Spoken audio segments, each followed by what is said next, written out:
I want to share with you about one of my favorite places that I ever visited. It's called the Fontaine-de-Vaucluse. I am probably totally butchering this. Fontaine-de-Vaucluse is in the southeastern region of the Provence, Côte d'Azur, Alps. You know a place is going to be amazing when there are multiple legends that connect to a location. Then you know it's a sacred location, first of all. Honestly, nothing could have prepared me for what awaited me. And I want to tell you about the legends, but first I want to tell you, like, just as a physical thing already, it's an exceptional place. Most rivers in the world start as little tiny streams, and then more little streams join, and then eventually it grows into a bigger stream, and then it grows into a river. However, this river, probably gonna butcher this name also, I have absolutely no idea how to say it. Sorgue, the river Sorgue. I'm gonna call it Sorgue because it sounds really nice, and I like I like the way it sounds. Those of you who speak French, please correct me. This river starts as a well, but like a gigantic well. When you first see it, it's like there is this sheer rock wall, and there is a crystal clear turquoise blue pool, which is actually a well. Several submersibles have been sent down to try and figure out how deep it is, and nobody managed to measure it because it's just too deep. People managed to measure 315 meters, but that was not the bottom of it. And it's just people are unable to measure how deep this water is coming from. So basically it's a bottomless well, and it's in a cave, or like a rock shelter, cave/rock shelter. And so just the geological physical attributes of this place are already telling you that this is something really special. But this is not all. So there are two legends which connect to this place, and one of them is that there was a female dragon called Culobre who occasionally terrorized the local people, and therefore they asked a 6th century saint, whose name was Saint Véran, to deal with the dragon for them. And according to the official story, Saint Véran slayed the dragon. In the nearby church, Saint Véran's original sarcophagus is still there, so this is another kind of rare occurrence that a real saint's real remains are still to be found at the place of the legend that connects to the saint. As I was sitting there in the church, meditating, being really still and quiet by Saint Véran's sarcophagus, I just kept hearing the word tamed and not slain. I just kept hearing tamed, tamed. So, and then I did a little bit of research, and turns out that it's actually really common that in French legends about dragons, the dragon is not slain but is tamed. So I think this must have been the case here. Then the legend goes that the dragon fled for her life, but she was injured and she flew from Fontaine-de-Vaucluse to the Alps. Wherever a drop of her blood fell, a sacred location named after Saint Véran was established. And then the other legend has it that this river source is guarded by a nymph, aka a female nature spirit, protectors of natural bodies of water. Legend has it the nymph appeared to a wandering minstrel called Basil and led him to the turquoise pool, whose waters opened up, and they descended into a realm of meadows of dazzling flowers. And here the nymph showed Basil that she controlled the height of the water levels by moving 7 diamonds over 7 springs. So I think that's pretty epic for a legend. So okay, so you already know the legend, right? You plan to visit a sacred location. You know it's a sacred location because it's legendary. You know there's 2 legends about it, one about a dragon and one about a nymph, and like diamonds. You visit a place, you know if it's like this, you know it's gonna be amazing. But honestly, yeah, nothing prepares you for what it's like when you're actually there physically. And so what it was like to be there physically is, and why I love this place so much, is because one is that as you walk up to it, it's a really striking place to behold.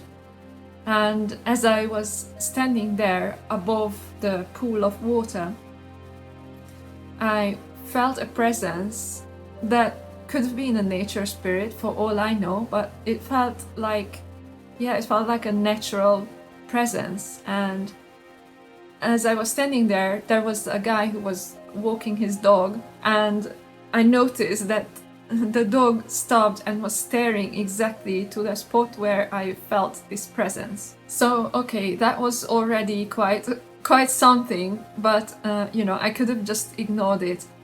But then I went down to the cave and sat next to the water. I did a little meditation there, and it was taking me deep, very deep inside of myself very, very quickly. The energy of the place felt like some kind of a dimensional gate portal. The energy was very potent there. I could connect to the earth like really, really fast and really quickly, and the energy was like really strong coming up from the earth and through my body. And then it was just like taking my consciousness like deep inside of myself, and then I connected with the earth, and then feeling the earth energy coming up through my body. So it was a really intense place, and I'm pretty sure that it's some kind of a ley line, or like a meeting of ley lines, which are also known as dragon lines. Also known as song lines in some cultures. If you're any familiar with geomancy, these song lines, dragon lines, or ley lines are electromagnetic currents, sort of like the nadis in the human body. The earth has nadis as well, and then there are specific geographical locations where these lines might converge or come near the surface of the earth, and so the electromagnetic energy is really different in these locations. And so now I'm getting to the best part, my favorite part, which is you can tune in, like you can meditate, you can travel so fast on these nadis, on these energy lines, that I think this was an ancient sacred place of initiation. When you go there physically, you will see that the lay of the land is it's fucking perfect for this. But so what's it like is that there is this half circle shaped sheer rock wall, and then at the bottom of it and at the center of it there is this bottomless well, which creates this amazing turquoise pool of water. And from here starts the river, which is called Sorgue, probably butchering it. And this river cuts straight through at the half of the half circle. So you have the half circle rock, there's the pool at the middle of it, and then this half circle is cut straight through by this river that comes from this bottomless turquoise well. And at the central point, if you would imagine, like, finish the circle, there is the center point of the circle, and at that point there is a church which is dedicated to Saint Véran, this 6th century saint who supposedly killed the dragon or tamed the dragon who was living there. I would say tamed the earth energy probably. And this church was built on top of a Roman church, and inside the church you can still see the original Roman columns, which is really quite rare. And not only that, but this Roman church was very likely, most likely, built on an ancient pagan or Celtic sacred location, like a sacred place. The Romans in France and even in Britain, they always built on top of ancient Celtic sacred locations. So it's very likely. And why I think this is mainly because of the lay of the land and of what we know of ancient pagan / Celtic religions. And this place would have been one of the most perfect places for holding initiations because of the lay of the land. Okay, so and then why I think that is because I've seen so many sacred hills which were dedicated to thousands of years of unbroken goddess worship, and most of these locations are geographically located like they are in a bowl, like there is a circle of hills or mountains which contain a sacred central hill or mountain. So basically the earth is like doing a thing where there are these geographic locations. Okay, this is just my logic, right? I never doused anything. I can't, this is not scientific, but it's just my deep feeling, my intuition about it is that ancient man would have felt these energies, would have felt the energies of Mother Earth. When you drop a stone into water, what it does is first is a central hole, but then it comes back up and then there is like these rings around it expanding, right? And you can see these very similar geographical formations wherever you look at a very, very ancient sacred location where you know historically and archaeologically you can know that this has been an ancient sacred place where something was venerated there for thousands of years. Like ancient man would have felt that earth energy, that there is something about when the earth does that there is like this ring of hills or mountains with a central hill or mountain in the middle of the circle. That would have been an indication of some kind of maybe a ley line or just one of the nadis of planet Earth, which you can use for initiation because the energy is different. Some of these places that I've visited, the energy is so strong. Like I described how strong the energy of this place is, it's insane. So because of all of these reasons, I think that this could have been an ancient location of initiation into the mystery. That this place would have been very, very naturally suitable for having a central energy point, which is like where the church is, where the ancient Roman temple was, where the pagan temple was. And there is a straight processional road that leads from the church along the river to the source of the river, where the energy is insane.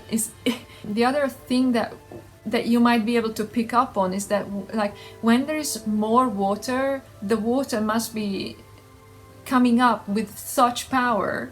Maybe that does something to the electromagnetic environment of that location. So therefore something happens with the human body, like we are electromagnetic beings. Wherever there is underground water moving, the electromagnetism of the earth is different than other places.